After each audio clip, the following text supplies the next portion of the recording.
The summer movie season has arrived, and boys, it's starting off with a bang. I mean, I always anticipated Lilo and Stitch live action remake for as much as it was going to be a really bad film.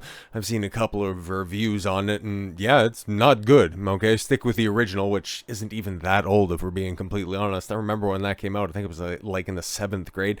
I didn't watch it, it was a little bit past my time really engaging with Disney films. About the last one for my quote unquote childhood probably would have been Hercules or Mulan. But I remember how big Lilo and Stitch was at the time. Okay, and the fact that it repopularized Elvis Presley music, I gotta off my cap to it just a little bit, just simply for that fact. And yeah, knowing where we're at right now as a society, recycling a bunch of IPs for nostalgia points, of course, like this one was gonna come out, it was gonna be massive, and I thought it was going to end up winning the weekend, but it kind of looks like a film that I was hoping would end up performing, and I was hoping would be good. Spoilers, really doesn't sound like it is, but Mission Impossible Final Reckoning, dude, it might end up winning the long weekend, which is absolutely wild to think about because there are quite a few hurdles for this film in the way, and I'm a bit conflicted on it, but let's take a look. Lilo and Stitch and Mission Impossible Final Reckoning to fuel nearly $500 million combined global debut in a Memorial Day weekend for the record books. Yeah, you might even get the final stitching or Lilo and I don't know, man. One of those Barbenheimer type gimmicks. They tried that with Gladiator and Wicked. What was it, Glicked or some shit like that? But Gladiator 2 thankfully fell off. And if you take a look at some of the deck reshuffling, which we will here at the end of the day, Hollywood, instead of, I don't know, creating better movies, they're just trying to capitalize on a gimmick by batch releasing a bunch of projects at the same time. So yeah, you're not really helping out the theaters. You're just creating a really busy season and then just a content desert throughout the rest of the year. But another topic for another time, I suppose. No rest for the world. Oh, I'm sorry. No, the rest of the world didn't celebrate Memorial Day weekend. No. Canada had their long weekend this previous weekend. It was so great. We could ring it in with, but a bunch of holdovers. Oh, the Thunderbolts coming in second place. Funny about that. Anyways, I'm sure that didn't factor into something else that happened yesterday that we'll talk about later, but I digress. But with big blockbusters like Disney's Lilo and Stitch and Paramount's Mission Impossible: The Final Reckoning, they should. After the insufferable Memorial Day weekend last year, in which Mad Max, Furiosa dropped with a catastrophic thud last year at this time. Wow, that's crazy. Okay, didn't create any heat. Yeah, that was a disaster. Okay, and coming close to getting capsized by Sony's Garfield movie. Oh shit. And those are two films that nobody remembers. Anyways, yeah, Memorial Day weekend is for massive tentpoles, which, yeah, if this was, I don't know, like 1995, a Mad Max film or a Mad Max saga, probably would have hit a little bit different, but that was 2024, and you were doing it with a spin-off character that was established in 2015. What the fuck were you thinking? Like, that was a dumb idea, and it always was. Anyways, the total Memorial Day weekend beginning Friday looks to rival 2013's high watermark when Fast 6 and Hangover 3 ruled. Oh my god. Yeah, really, there are quite a few parallels to draw back 12 years. Jesus Christ, 12. Oh my god.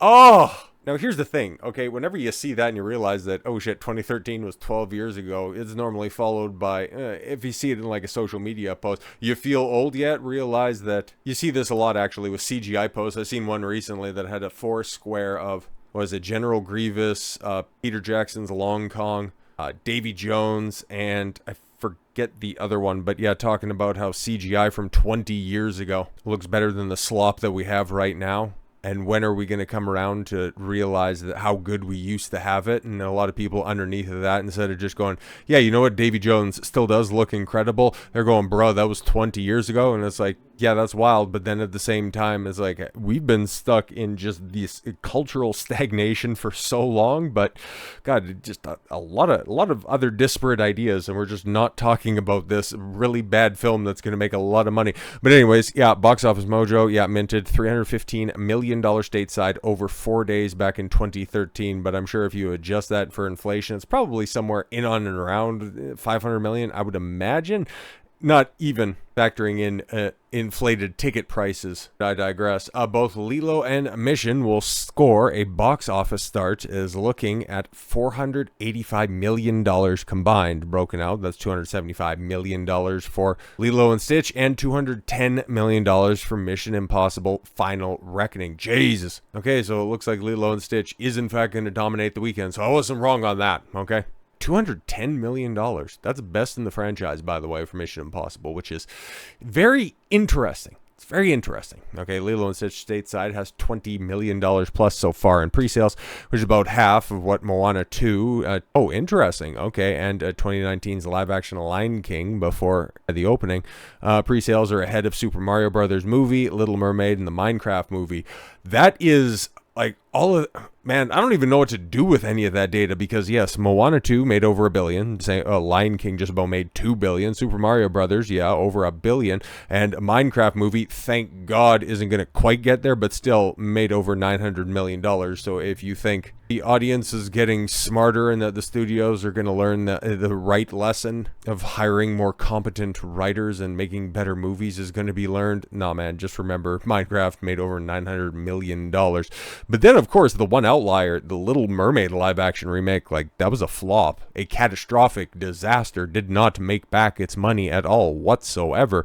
Not quite as embarrassing as Snow White, but you got that in there, and I don't... that's interesting. That's interesting how that gets put in there. What that's going to end up doing. The biggest opener for Memorial Day weekend belongs to Top Gun Maverick. Interesting, at $160.5 million. Also Cruise's record debut. And Lilo and Stitch is eyeing, okay, $150 million. Oh, okay. So they're looking at $275 globally for Lilo and Stitch and $150 of that stateside. Yeah, interesting. Might not be opening in all the markets because those Disney live-action remakes, man, for as much as they make domestically, internationally, they are huge business, and that's why Snow White just about being 50-50 is like, yeah, everybody got the memo on that one. That shit was trash. Anyways, the best opening for a Disney film is the second best Memorial Day weekend, 2007 Pirates of the Caribbean at World's End. I went to the midnight premiere for that one. That was the first film that I walked out of the theaters that I recall. Like, I've disliked films before, but that was one that I walked out of and just, like, actively hated. Curse of the Black Pearl is one of my personal favorite films, and half of Dead Man's Chest is decent, but at World's End, man, that is just the whole pirates subplot and how they cucked Davy Jones and killed the Kraken in between. It's just, it was so fucking dumb. I had to go to purgatory to get back, Jack Sparrow, and that really doesn't play in at all. I gotta rewatch that. Oh man, wasted potential. So much wasted potential with that trilogy, but I don't even need to begin on part 4 and how they Luke Skywalkered Barbossa before Luke Skywalker. Anyways, for Lilo, yes, women 18 to 34 are off the charts, so that makes sense, but Disney is seeing an equally hot demo for men 18 to 34. Yeah, because that's right in that nostalgia sweet spot, because Lilo and Stitch, when did it come out? 2001? 2001. Remember, I was in 7th grade, I think, when that one dropped. So what would that put you at? 11, 12 years old? It seems to make sense. And now all of those kids, getting into their 30s, and a lot of, especially for women, a lot of box wine enthusiasts just trying to recapture some of their fading youth. Yeah, it makes a lot of sense. I'm sure there's going to be a lot of simps and hangers-on willing to cap and save a hoe, so they're not too lonely to kick off the summer. But anyways, preview start, yes, Thursday at 2 p.m. in the U.S. and Canada at 4,300 theaters, all premium formats except for IMAX, which goes to Mission Impossible, probably leading to a not insignificant contribution to that box office weekend. Okay, most of the big international markets, they're going to be phased in over the weekend. Thursday, okay, yeah. Australia, Brazil, Mexico, France, Italy over the weekend, the UK, and I guess the only holdouts are going to be Hong Kong and Japan, which are normally negligible in the grand scheme of things, but all right. Looking at live action Disney comparables. Okay, A Little Mermaid did 65 million, like for markets today's rates. Cinderella was 71 million. Mufasa was 92 million. Aladdin, oh my Christ almighty, my favorite Disney movie and one of the worst live action remakes. You swap out the legendary Robin Williams. Obviously, he could not continue with the role for very rope related reasons, and you swap him in with a cuck. Like, that's even more embarrassing, but I digress. But yeah, it did $108 million opening weekend. Oh man, I hate that. I hate it so much. But focusing back in on Mission Impossible, after checking in on the Rotten Tomatoes score for Lilo and Stitch, it's weird, right? Like, I seen a couple of graphs that were out there, and this is one of the lowest performing live action remakes amongst the critics, which is interesting. But I take a look at the other markers that are out there, and yeah, you got your pre-order, you got your pre-sale numbers.